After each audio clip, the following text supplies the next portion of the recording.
आज की हमारी खास रिपोर्ट एक ऐसे विषय पर है जो सीधे तौर पर आपके स्वास्थ्य से जुड़ी है।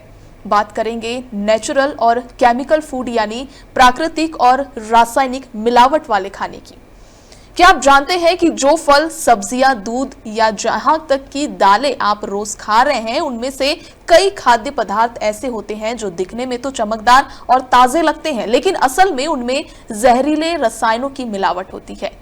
केमिकल से पका हुआ केला हो या कार्बाइड वाले आम, पॉलिश किया हुआ चावल हो या यूरिया से बढ़ाई गई सब्जियां, ये सब हमारे शरीर में धीरे धीरे जहर घोलते हैं। तो कैसे पहचाने क्या है नेचुरल और क्या है केमिकल युक्त? कैसे बाजार में खरीदारी करते वक्त थोड़ा सतर्क रहकर आप अपने परिवार को बीमारियों से बचा सकते हैं? इन सभी सवालों के जवाब जानेंगे आज की इस विशेष रिपोर्ट में। अधिक चर्चा के लिए हमारे साथ जुड़ चुकी है न्यूट्रिशनिस्ट चारू गोयल जी। स्वागत है आपका चारू जी।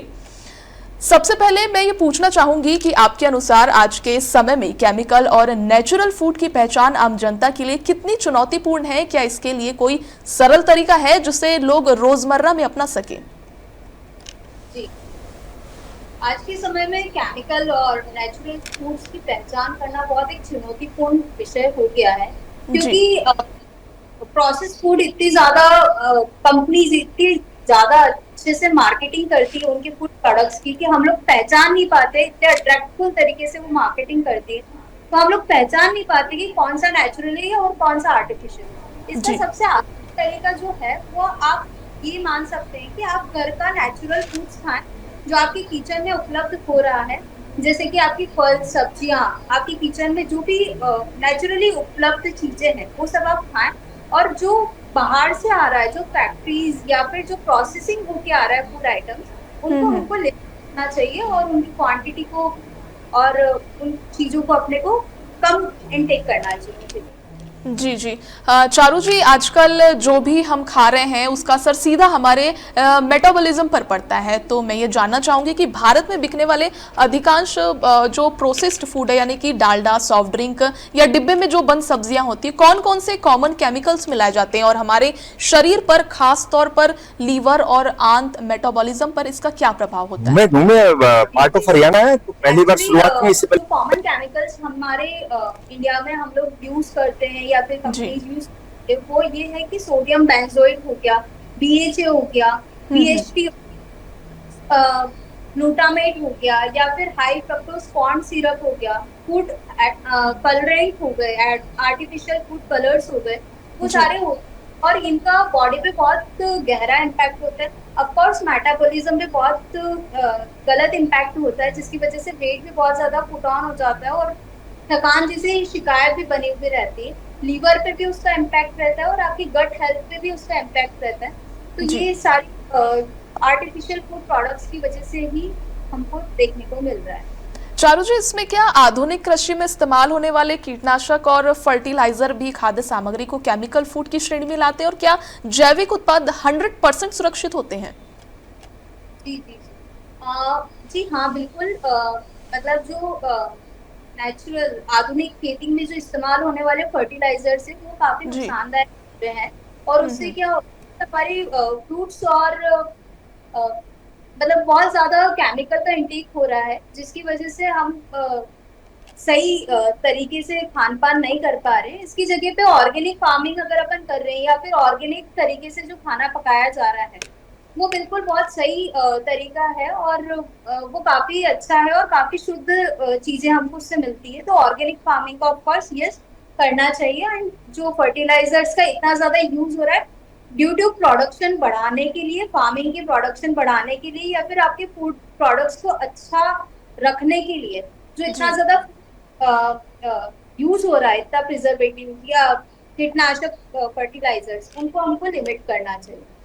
चारू जी, जैसा कि अभी मैंने प्रोसेस्ड फूड की बात की, तो बच्चों के पोषण पर प्रोसेस्ड फूड का क्या असर पड़ता है, खासकर जब उनकी डाइट में पिज्जा, चिप्स, शुगरी ड्रिंक्स और पैकेट वाले लंच शामिल हो? क्योंकि आजकल ऐसा देखा जाता है कि बच्चे आजकल घर का खाना कम खाते हैं और बाहर की पैकेट्स वाली चीजों में ज्यादा इंटरेस्ट दिखाते हैं। एग्जैक्टली। बच्चों की ग्रोथ तो बहुत ज्यादा डिपेंड करती है हेल्दी फूड्स पे। अगर हेल्दी बच्चा खाएगा तभी वो स्वस्थ रहेगा और उसकी ग्रोथ और डेवलपमेंट प्रॉपर तभी हो पाएगी। बिल्कुल। अभी जंक फूड का जो चलन चल रहा है कि बहुत ज्यादा जो जंक फूड हम कंज्यूम कर रहे हैं, तो उससे क्या हो रहा है कि मतलब हमारी जो वर्क प्रोडक्टिविटी है, जो बच्चों की ग्रोथ जैसी होनी चाहिए, वो सब नहीं हो पा रही। उनकी इम्यूनिटी काफी लोअर साइड पे आ रही है। उसके जी अलावा आजकल बच्चों में बहुत ज्यादा बीमारियां भी देखने को मिल रही है, लाइक डायबिटीज वगैरह भी बहुत ज्यादा कॉमन हो गया है बच्चों में। छोटे छोटे बच्चों को जो मैं कंसल्ट करती हूँ, उसमें ये देखने को मिलता है कि छोटे छोटे बच्चों को वीकनेस की प्रॉब्लम रहती है, उनके मूड स्विंग्स होते हैं, उनको इरिटेशंस रहता है, उनकी न्यूट्रिएंट डेफिशिएंसी रहती है। तो ये सारी चीजें हो रही है, आप प्रोसेस फूड्स खा रहे हैं, बहुत ज्यादा फास्ट फूड कंज्यूम कर रहे हो, उन्हीं सभी चीजों की वजह से ये सब हो रहा है। जी, जैसा कि अभी आपने डायबिटीज की बात कही, तो डायबिटीज, हाई ब्लड प्रेशर और मोटापे जैसे रोगों में केमिकल युक्त फूड की कितनी भूमिका है, और इनके जो मरीज है उनको इससे कैसे बचाना चाहिए या कैसे वो सावधानी रख सकते हैं इन सब चीजों के लिए? बिल्कुल। जैसे डायबिटीज या कोई भी आप लाइफस्टाइल डिसऑर्डर वाली कोई भी बीमारी आप ले लीजिए, उन जी बीमारियों में बहुत ज्यादा प्रोसेस फूड अगर आप कंज्यूम कर रहे हैं, तो वो बीमारी आपकी ट्रिगर होगी, क्योंकि आप जो खाना खा रहे हो उसमें सोडियम की मात्रा बहुत ज्यादा होती है। जो भी हम्म। प्रोसेस है उनमें सोडियम बहुत ज्यादा अमाउंट में प्रेजेंट होता है, और अगर जी आप ज्यादा कंज्यूम करोगे तो आपकी बॉडी में सूजन आना और आपका ब्लड प्रेशर भी इरेगुलर होगा। तो ऑफ कोर्स हमको वो सब लिमिट करना चाहिए। प्लस दूसरा ये होता है कि अगर आप बहुत ज्यादा प्रोसेस फूड कंज्यूम कर रहे हो, तो आप अनहेल्दी ईटिंग की तरफ जा रहे हो। अनहेल्दी ईटिंग आपको लाइफस्टाइल डिसऑर्डर्स जैसी बीमारी का बहुत ज्यादा परसेंटेज ऑफ रेशियो बढ़ा देती है। तो आपको ऑफ कोर्स आपकी लाइफस्टाइल पे ध्यान देना चाहिए, प्रोसेस फूड को कम करना चाहिए, और फिट रहने के लिए थोड़ा सा प्रॉपर न्यूट्रिशन, फिजिकल एक्टिविटी, आपके वाटर इंटेक का ध्यान होना चाहिए, आपकी स्लीपिंग प्रॉपर होनी चाहिए, और आपको अपना स्ट्रेस को मैनेज करना चाहिए। तो ये 5 जी, फैक्टर आपको लाइफस्टाइल के लिए ध्यान रखने चाहिए। क्योंकि मार्केट से कुछ पैकेट्स हम खाने पीने के सामान लाते हैं, उसमें जो फूड लेबल पढ़ने की जो सही प्रक्रिया है वो क्या होनी चाहिए, कि उपभोक्ताओं को किन संकेतों पर ध्यान देना चाहिए कि साफ तौर पर किसी फूड को वो अस्वस्थ घोषित ना कर पाए? बिल्कुल। फूड लेबल, हर प्रोडक्ट्स के पीछे एक फूड लेबल दिया होता है, जिसका जी हम कभी ध्यान नहीं देते हैं। हम हमेशा फर्स्ट में जो पैकेजिंग है उससे हम अट्रैक्ट होते हैं, उस पर हम ज्यादा फोकस करते हैं, हम पीछे वाली साइड को देखते ही नहीं है। पर हमको जी सबसे फर्स्ट ये है कि हमको न्यूट्रिशन लेवल पढ़ना चाहिए। अब उसको पढ़ने का जो सही तरीका है, उसमें सबसे पहले आप उसकी इंग्रेडिएंट की लिस्ट पढ़ें। आपकी जो फूड लेबल्स है उसमें इंग्रेडिएंट लिस्ट लिखी होती है, उसमें आपका कितना सोडियम है, क्या क्या इसमें मिलाया गई चीजें हैं, जैसे कितना शुगर है, वो सब आपको वहां पे मेंशन हो जाए। दूसरा, आपके न्यूट्रिशनल लेवल में लिखा होता है कि सर्विंग साइज या उसमें कैलोरी कितनी छुपी हुई है या फिर कितने अमाउंट में छुपी हुई है, वो जी सब भी आपको लिखना चाहिए। उसमें ट्रांसफैट है या नहीं, उसमें कितना शुगर है, कितना एडिबल ऑयल है, वो सारी चीजें आपको वहां पे देखनी चाहिए। और इसके अलावा आपके आर्टिफिशियल फूड कलर्स क्या क्या एडेड है, वो सब आपको वहां चेक करना चाहिए। और सबसे अच्छा तरीका है कि आप सबसे पहले जब भी प्रोडक्ट्स को खरीदे, तो आप सबसे पहले आपके न्यूट्रिशन लेबल को पढ़ें, और ऑफ कोर्स एक्सपायरी को आप ध्यान में रखें, एक्सपायरीज भी चेक करके, और फिर आप वो बिल्कुल। प्रोडक्ट। जी, चारू जी, केमिकल और नेचुरल फूड में क्या कोई ऐसा वैज्ञानिक या सरकारी मानक है जिससे ये प्रमाणित हो सके कि कोई उत्पाद नेचुरल है या नहीं, जैसे कि FSSAI में के जो लेबल है, ऑर्गेनिक सर्टिफिकेशन आदि की, हम कैसे पहचान करें?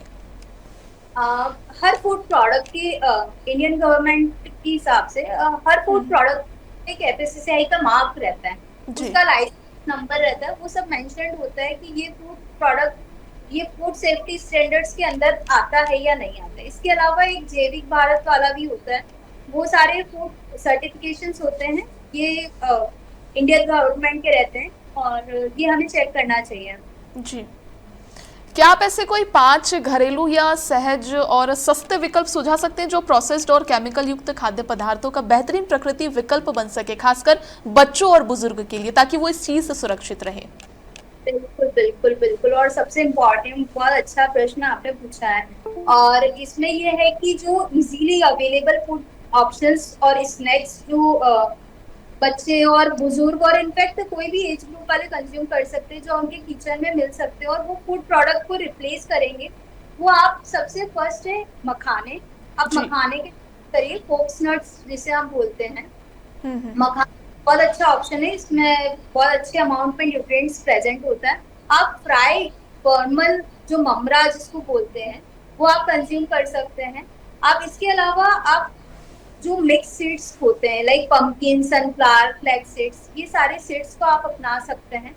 जी। आप सैलेड्स, ड्राई फ्रूट्स, सैलेड चाट वगैरह, फ्रूट चाट वगैरह ये सब भी बना सकते हैं। आप घर का बना हुआ पोहा, उपमा, घर की बनी हुई चीजें को कंज्यूम कर सकते हैं, पॉपकॉर्न कंज्यूम कर सकते हैं। आई थिंक मैंने आपको बहुत ज्यादा बता दिए, पर हाँ, इनमें से आप फूड प्रोडक्ट्स आप ले सकते हैं। जी, बहुत बहुत धन्यवाद चारू जी हमसे जुड़ने के लिए और बहुत महत्वपूर्ण जानकारी साझा की है आपने हमारे दर्शकों के साथ। तो ये थी हमारी आज की विशेष रिपोर्ट नेचुरल बनाम केमिकल युक्त खाद्य पदार्थ के ऊपर।